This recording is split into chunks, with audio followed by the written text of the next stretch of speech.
여러분 안녕하세요. 식감 좋은 영어 학습 아삭영어입니다. 오늘은 23번을 빠르게 정리해 보도록 하겠습니다. 근대의 과학 시대 이전에 창의성은 뭐뭐 탓으로 여겨졌대요. 초인적인 힘 탓으로 여겨졌다. 즉 초인적인 힘으로부터 기인했다. 즉 모든 신선한 또는 참신한 새로운 생각들은 뭐뭐에서 유래되었다. 신에게서 유래되었다. 어쨌든 또는 결국 어떻게 사람이 창조할 수 있는 것과 무언가를 존재하지 않았던 신의 창조 행위 이전에 존재하지 않았던 어떤 것을 어떻게 인간이 창조할 수 있었던 것일까? 사실 inspire이라고 하는 영감을 불러일으키다라는 이 동사의 라틴어적 의미는 생기를 불어넣는 것이었어요. 그리고 반영하는 것입니다. 믿음을. 이 어떤 믿음이냐?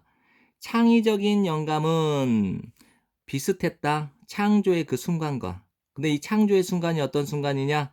하나님이, 신이 최초로 생기를 인간에게 불어넣었던 그 창조의 순간과 비슷했다라는 거예요. 되죠?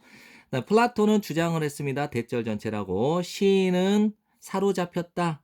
신의 영감에. 됐죠? 플로티는 대절 전체를 적었어요. 예술은 오직 아름다울 수 있다. 만일 그 이 예술이 신으로부터 내려왔다면.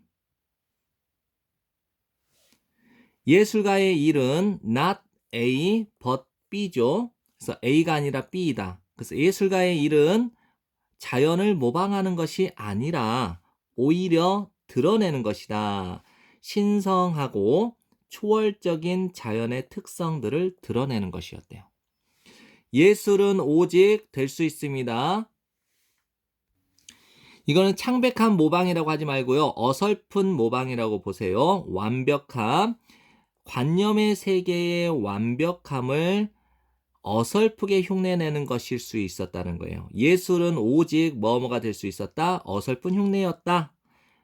관념의 세계의 완벽함에 어설픈 흉내였을 것이다. 이거죠. 어설픈 흉내에 불과한 것이었다. 그리스의 예술가들은 맹목적으로 모방하지 않았습니다. 이걸 한 큐에 보세요. 그들이 보았던 것을, 현실에서 그들이 보았던 것을 맹목적으로 모방하지 않았습니다. 대신에 그들은 노력을 했어요. 나타내려고. 순수하고 진정한 형태를. 이 순수하고 진정한 형태가 무엇이냐? 현실에 내재하고 있는, 현실에 깔려있는, 내재하고 있는 순수하고 진정한 형태를 나타내려고 노력을 한 거죠. 그래서 다음과 같은 결과를 낸 거예요.